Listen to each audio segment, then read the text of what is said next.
So Ukraine just carried out a secret operation behind Russian lines to rescue one of their wounded soldiers who had been captured 27 days earlier. In this picture, you see codenamed Carrot, an officer in Omega, the one who was rescued from Russian captivity by his fellow service members. Carrot right now is currently headed back to Kyiv for treatment and rehabilitation. Now, there's a lot of details that we don't yet have from this operation. Omega said more information is set to come out soon, and I should note that the footage I'm showing is Omega. They are operating in Pokrovsk, but this is archival. It's not from this specific operation. Ukraine's National Guard said Omega Special Operations Unit rescued a service member who had been held captive by Russian forces for nearly a month and was wounded. The National Guard reported today, February 14th, that Omega carried out what it described as a unique operation deep behind enemy lines near Pokrovsk. They said during the special operation, they liberated a wounded serviceman of the 1st Separate Special Purpose Detachment Omega who had been held captive for 27 days. During the operation, 8 Russian soldiers were killed. They said the lives of Ukrainian defenders are of the highest value, adding that more information and more details about this operation will be coming soon. A couple of key things to take away from this. First off, I don't know that we've ever seen a Russian operation moving into Ukrainian territory to rescue their prisoners. That is such a significant message to send to the servicemen. You are not forgotten. We are going to come get you. If possible, we are going to do everything we can to come get you and bring you back home. On top of that, the ability for Ukraine to monitor the location, very specific location that this prisoner was being held in, so much so that they were able to carry out a raid deep behind Russian lines, pull him out, and exfil back to Ukrainian territory. That is very specific, very detailed, very real-time intelligence that Ukraine had to carry out this specific operation. But that alone is pretty wild, and I can't wait for more details to come out about that operation. We'll certainly dive into it further. But we've got another one that just played out as well, where Ukraine actually used a UGV, unmanned ground vehicle, to bring a Russian prisoner of war back to the rear. We haven't seen this yet. We've seen UGVs used to blow up dugouts, to provide suppressing fire, certainly to bring supplies to the front, some of that here, even take prisoners, like armed UGVs forcing Russians to surrender. This is the first that I believe that Ukraine has actually strapped a prisoner to a UGV and brought them back into captivity. So this footage here, and there's a full YouTube video that I'll have linked in the description below, put out by the Ukrainian K2 drone unit. But they said the 115th Motor Rifle Brigade, Ukrainian, was operating in the Kupyansk Lyman direction, and they noted some unusual movement, a Russian soldier moving towards their position. He was on his own, he was approaching, didn't really seem to know where he was or what he was doing, so the decision was made, let's take him prisoner. They issued directions to him through, it wasn't clear if it was infantry on the ground or drones with a loudspeaker telling him to surrender, lay down his weapon, lay down his gear. He did so. Infantry moved in, was able to search him, and in the process, interesting note here, they said he claimed that he was from Belarus. He had no documentation on him. He said that his commander took the documentation. He said, hey, I'm from Belarus. I came to Russia to visit my family, and once I was there, they forced me into the military. So that's a rough go, but either way, the infantry got this guy. They brought him back to their position, and then the 115th called up K2, one of the Ukrainian drone units, one of the top Ukrainian drone units, we should mention, who was operating nearby, and said, hey, we could use a little help here getting this guy out. So K2 strapped up a UGV, unmanned ground vehicle, full of supplies, drove those to the front where they dropped these off, and the infantry then picked up all of their new equipment, strapped the Russian POW to the UGV so he couldn't escape, and sent it back on its way. Now, Ukraine said they had a Mavic overhead watching this to kind of clear a path and make sure that it didn't run over any mines. They were targeted a couple times and at one point hit by a Russian FPV. They noted that in that strike, it knocked out the camera for the drone, but they didn't say anything about the Russian soldier being wounded. We did eventually get more footage of the soldier then being handed off at the transition point. So to my knowledge, the first time that a UGV has actually been used to transport a prisoner back into captivity. So pretty impressive work there from K2 and the 115th. Speaking of K2, they put out some Valentine's Day cards. Happy Valentine's Day, everyone. K2 put out some interesting Valentine's Day cards today, kind of war-themed and movie-themed. I'll put a couple of them up here on the screen if you're interested. But you know what? We'll link that in the description below too. If you want to get over there and check those out, if you got anybody that needs a K2 Valentine's card, I think those are perfectly set. You can print them out, write something on them, and send them off. A quick update on a fundraiser we're running right now with Car for Ukraine. We're picking up 8 vehicles for the 104th Territorial Defense Brigade. Right now, we're moving along fast. 70,000 euros of a 97,000 euro goal. This one's cool because we're going to play some of this clip from these guys here in a second, but we were outfitting an entire drone battalion. So Seraphim right here, I think this is like one of the coolest patches I've seen in a while. For donors, $120 and more. Seraphim was such an effective company-level drone unit that they were asked to scale up. And we're seeing this across the Ukrainian military right now. So this is an opportunity for us to outfit an entire battalion with a new fleet of vehicles. Again, they're growing in size so significantly, and they are still operating at the front. I mean, we've got one interview already live with one of the guys from this unit, a couple more lined up to kind of share what they're doing day in and day out. But you know what, in fact, let's play a quick clip from their commander and some of the soldiers here telling you exactly what they're up to. Here we go. Бажаємо здоров'я, дорогий Престоне. Вітаємо тебе, дорогий Престоне. Дорогий Престоне Стюарте. Дорогий Престоне, ми бійці 2-го БППС 104-ї бригади ТРО. From Ukrainian soldiers, thank you for your support, Preston Stewart. Другий батальйон безпілотних систем. Привіт зі сходу України. Бажаю здоров'я, дорогі Престоне. Бажаю здоров'я всім підписникам YouTube-каналу Престона Стюарта. Друзі, я командир 2-го батальйону безпілотних систем 104-ї окремої бригади «Горинь». Ми зараз на прекрасній Донецькій землі, в районі, де відбуваються одні, мені здається, найважливіших бойових дій за Краматорськ і Слов'янськ. Саме ці землі Владимир Путін вимагає віддати просто так, без бою. Це наша рідна земля. Ми б'ємося вже 4 роки, і ми не плануємо нікому нічого віддавати. Ми ефективно знищуємо противника і не даємо йому просуватися вперед. Ще вчора ми були ротою ударних безпілотних авіаційних комплексів, а також піхотним батальйоном. Сьогодні відбувається реформа Збройних сил України. Розвиваються безпілотні системи, і ми знищуємо ворога вже не так, як в 22-му році. За парадигмою 20-го століття ми воюємо дронами, ми воюємо наземними роботизованими комплексами. Ви навіть не уявляєте, як зараз змінилася картинка війни. Те, що ви бачите в голлівудських блокбастерах, вже не актуально від слова взагалі. Війна відбувається інакше. Це високотехнологічна сфера, це високотехнологічне вбивство одне одного. Але це наша земля. Україна – це країна, яка твердо стоїть на позиціях демократії. Це країна, яка твердо стоїть на позиціях свободи слова, прав людини, свободи віросповідання. Це ключові принципи, за які ми боремося, і ми не дамо жодному авторитарному режиму прийти і підкорити нас. Ми щит Європи, ми щит західної цивілізації, і ми просимо вас підтримати нас. На сьогоднішній день серед наших великих зборів збори на автомобілі. На таких пікапах ми доставляємо вантажі, ми доставляємо наші екіпажі, і це ефективний інструмент логістики. Підтримайте нас, і ви побачите, як ми працюємо, і вам це сподобається. Слава Україні! Слава американському народові!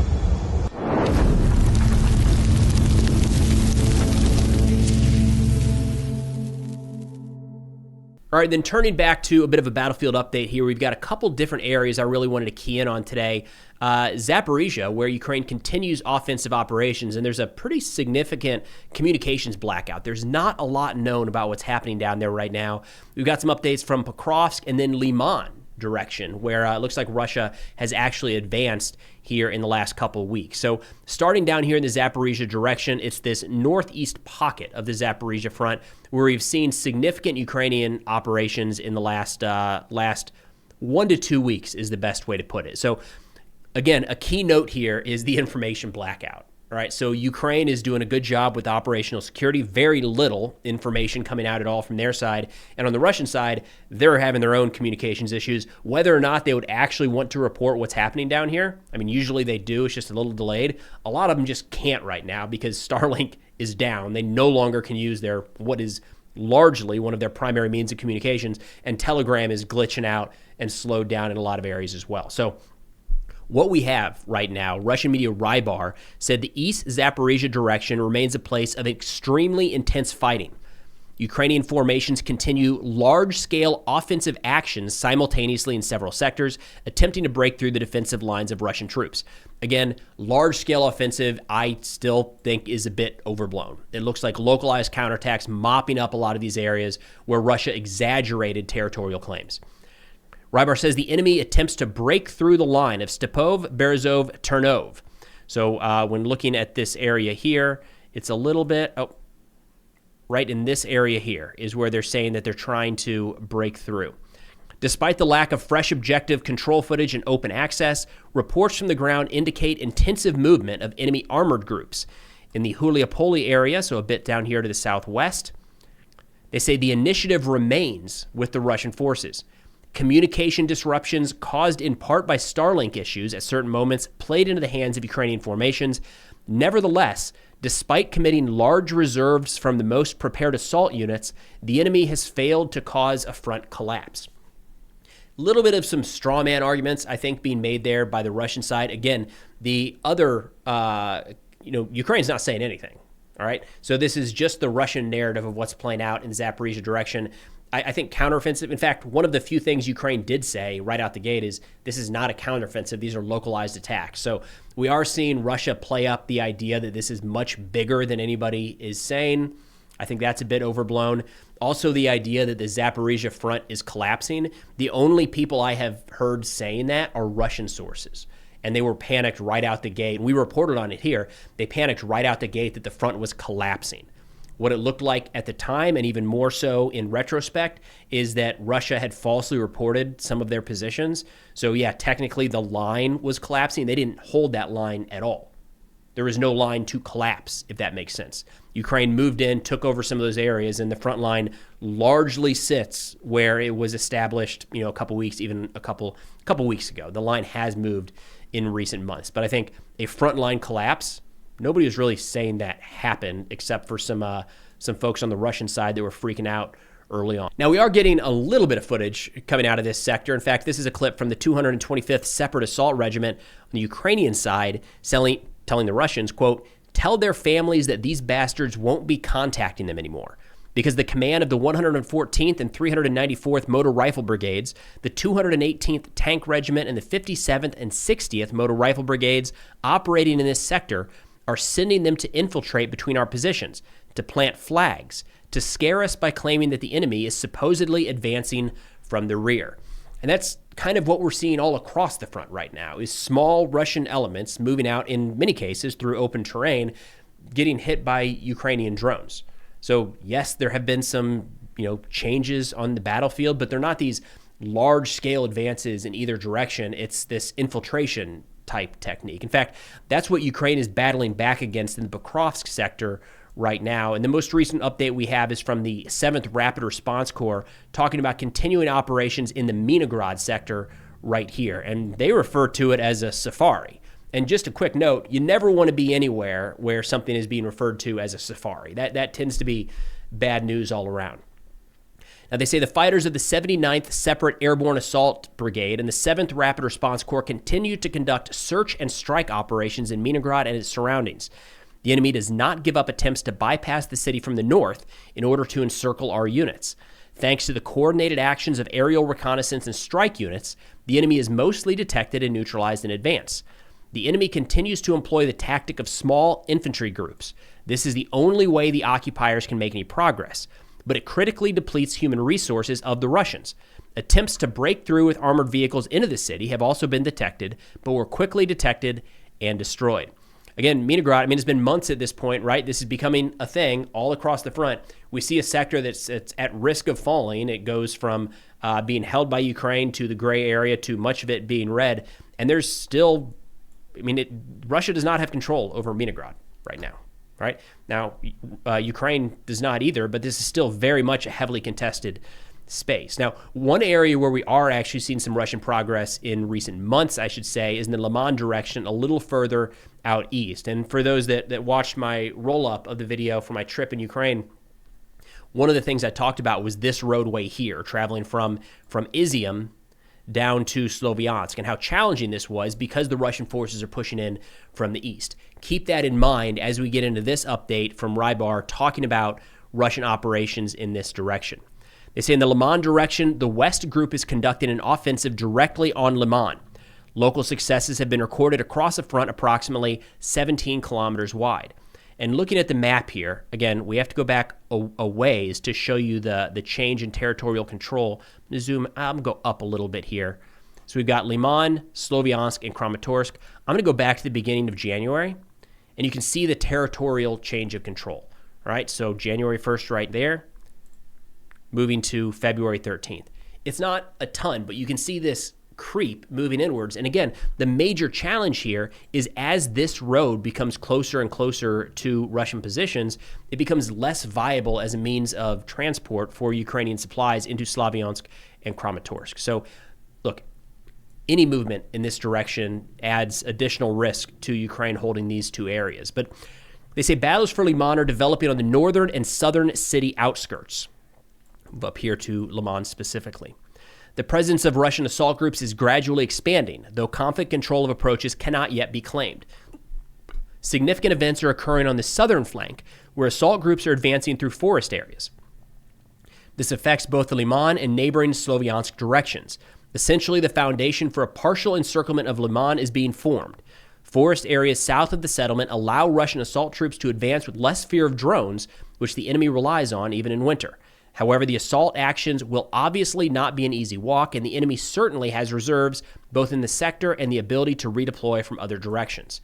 This is a nasty, heavy fight right now. It's going to continue. This entire block here, from Lyman down through Konstantinivka, heavily defended by Ukraine, and every single inch that Russia is moving forward is coming at a heavy cost. Nonetheless, they are continuing to move forward in that direction.